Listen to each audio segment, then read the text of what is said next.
Hi hello welcome to the paper cooking ചാനലിലേക്ക് എല്ലാവർക്കും സ്വാഗതം.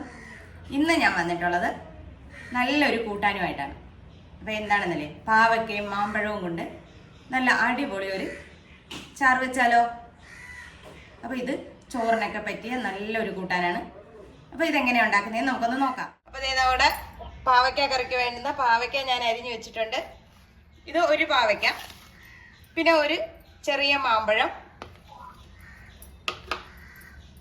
അതുപോലെ തന്നെ നമുക്കൊരു ചെറിയ സവോള വേണം, ഒരു 5-8 ചെറിയ ഉള്ളി, 1 ടീസ്പൂൺ ഇഞ്ചി, 1 ടീസ്പൂൺ വെളുത്തുള്ളി, ഒരു 4 പച്ചമുളക്. എന്നിട്ട് ഞാനൊരു കറിച്ചട്ടി എടുത്തിട്ടുണ്ട്. ഇതിലേക്ക് അരിഞ്ഞു വെച്ചിരിക്കുന്ന പാവയ്ക്ക ചേർത്ത് കൊടുക്കാം.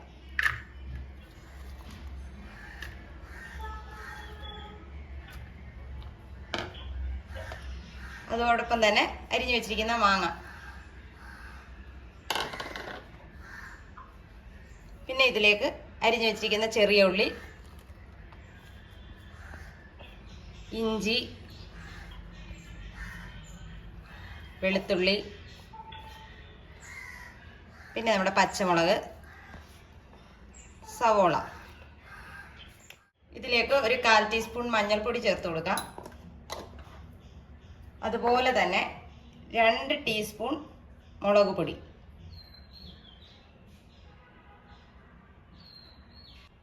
ഒരു 1.5 ടീസ്പൂൺ മല്ലിപ്പൊടി. ഇതിലേക്ക് ആവശ്യമായ ഉപ്പ് ചേർത്ത് കൊടുക്കുക. ഇതിലേക്ക് ഒരല്പം വെളിച്ചെണ്ണ കൂടെ ചേർത്ത് നന്നായിട്ട് നമ്മൾ തിരുമിയെടുക്കണം. വെളിച്ചെണ്ണ ചേർക്കുന്നതിനോടൊപ്പം തന്നെ നമ്മൾ കുറച്ച് കറിവേപ്പിലയും കൂടെ ചേർത്ത് വേണം തിരുമാനായിട്ട്. നന്നായിട്ട് തിരുമി പിടിപ്പിക്കണം. അപ്പം നമ്മുടെ പഴുത്ത മാങ്ങ എല്ലാം ഉടഞ്ഞതിനോട് ചേരും, അത് സാരമില്ല. എല്ലാം കൂടെ നന്നായിട്ട് തിരുമി ഞാൻ പിടിപ്പിച്ചിട്ടുണ്ട്. ഇനി ഇത് ഒരു 15 മിനിറ്റെങ്കിലും കുറഞ്ഞതൊന്ന് റെസ്റ്റ് ചെയ്യാൻ വെക്കണം. 15 മുതൽ ഒരു അരമണിക്കൂർ വരെ വെച്ചിരുന്നാൽ അത്രയും നല്ലത്. അപ്പം ഈ സമയം കൊണ്ട് നമുക്ക് ഇച്ചിരി തേങ്ങാപ്പാൽ തയ്യാറാക്കി എടുക്കാം. ഇവിടെ നേരത്തെ തിരുമി വെച്ചിരുന്ന സാധനങ്ങളൊക്കെ റെഡി ആയിട്ടുണ്ട്. അപ്പം ഇത് എന്ത് സ്മെല്ലാന്നറിയോ, നമ്മുടെ നല്ല വെളിച്ചെണ്ണയൊക്കെ ചേർത്ത് ഇങ്ങനെ തിരുമി എടുക്കുമ്പോൾ അടിപൊളി സ്മെല്ലാണ്. അപ്പം ഇതിനകത്തേക്ക് ഞാനിപ്പോൾ ഒരു 15 മിനിറ്റ് വെച്ചിട്ടുള്ളൂ. അതിനകത്തേക്ക് നമ്മുടെ പിഴിഞ്ഞെടുത്ത് രണ്ടാം പാൽ ഒഴിച്ചു കൊടുക്കാം. അധികം കട്ടിയൊന്നും വേണ്ട. നമ്മൾ സ്റ്റൗ കത്തിച്ച് അത് അടുപ്പിലേക്ക് മാറ്റിയിട്ടുണ്ട്. നമുക്കൊന്ന് ജസ്റ്റ് ഒന്ന് ഇളക്കി കൊടുക്കാം. അതായത് നമ്മൾ രണ്ടാം പാൽ ഒഴിച്ച് കഴിഞ്ഞിട്ട് നമ്മളൊന്നും ചെയ്തില്ലല്ലോ. ഇനി ഈ രണ്ടാം പാലിനകത്ത് കിടന്ന് വേണം നമ്മുടെ പാവയ്ക്കയും നമ്മുടെ നല്ല പഴുത്ത മാങ്ങ ഉണ്ടല്ലോ അതും കൂടെ ഒന്ന് വെന്ത് കിട്ടാൻ.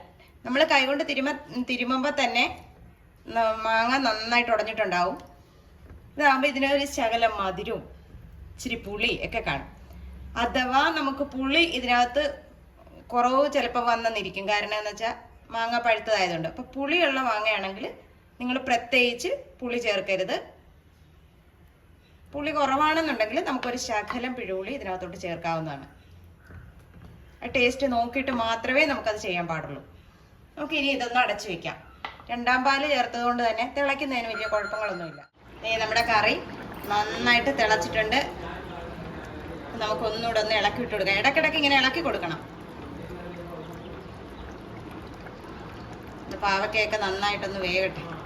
പാവയ്ക്ക് ഒത്തിരി കയ്പ്പ് തോന്നിക്കുന്നുണ്ടെങ്കിൽ നമ്മുടെ പാവയ്ക്ക അരിഞ്ഞതിന് ശേഷം ഇച്ചിരി ഉപ്പ് വെള്ളത്തിലിട്ട് നന്നായിട്ടൊന്ന് പിഴിഞ്ഞെടുത്താൽ മതി. അപ്പം കയ്പ്പിനൊരു ശമനം ഉണ്ടാവും. അതെല്ലാം നമുക്ക് പാവയ്ക്കയുടെ അതേ ടേസ്റ്റിൽ തന്നെ വേണമെന്നുണ്ടെങ്കിൽ ഇതൊന്നും ചെയ്യണ്ട. നേരെ കഴുകി വാരി അടുപ്പത്തോട്ട് വെച്ചാൽ മതി. കയ്പ്പയ്ക്ക എന്ന് പറയുമ്പോൾ അറിയാലോ, കയ്പ്പുണ്ടാവും. അതാണ് ആ കറിയുടെ പ്രത്യേകത. നമ്മുടെ കറി ഇവിടെ റെഡി ആയിട്ട് വന്നിട്ടുണ്ട്. ഈ സമയം നമുക്ക് എടുത്തു വെച്ചിരിക്കുന്ന തലപ്പാൽ ചേർത്ത് കൊടുക്കാം. സ്റ്റൗ ഓഫ് ചെയ്തിട്ടുണ്ട്.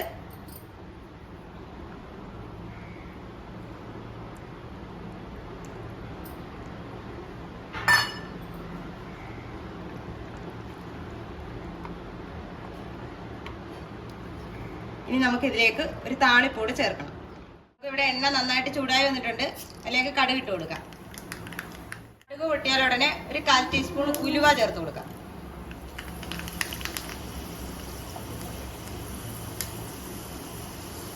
ഉലുവയും നന്നായിട്ട് പൊട്ടിക്കഴിഞ്ഞാൽ നമ്മുടെ ചെറിയ ഉള്ളി ചേർത്ത് കൊടുക്കാം. ഇതോടൊപ്പം തന്നെ വറ്റൽമുളക്, കറിവേപ്പില. നമ്മുടെ താളിപ്പ് ഇവിടെ റെഡിയായി വന്നിട്ടുണ്ട്. നമുക്കിത് കറിയിലേക്ക് ഒഴിച്ചു കൊടുക്കാം. താളിപ്പൊക്കെ ചേർത്ത് കഴിയുമ്പോഴാണ് എൻ്റെ പ്രത്യേക സ്മെല്ലാണ്. അപ്പോൾ നമ്മുടെ പാവയ്ക്കയും മാമ്പഴങ്ങയും കൂടെയുള്ള കറി ഇവിടെ റെഡി ആയിട്ടുണ്ട്. അപ്പോൾ ഇതെല്ലാവരും ഒന്ന് ട്രൈ ചെയ്ത് നോക്കുക. വീഡിയോ ഇഷ്ടമായാൽ ലൈക്ക് ചെയ്യാനും ഷെയർ ചെയ്യാനും കമൻറ്റ് ചെയ്യാനും മറന്നു പോകരുത്. അപ്പോൾ നല്ലൊരു വീഡിയോ ആയിട്ട് കാണുന്നവരെ ടാറ്റാ, ബൈ ബൈ.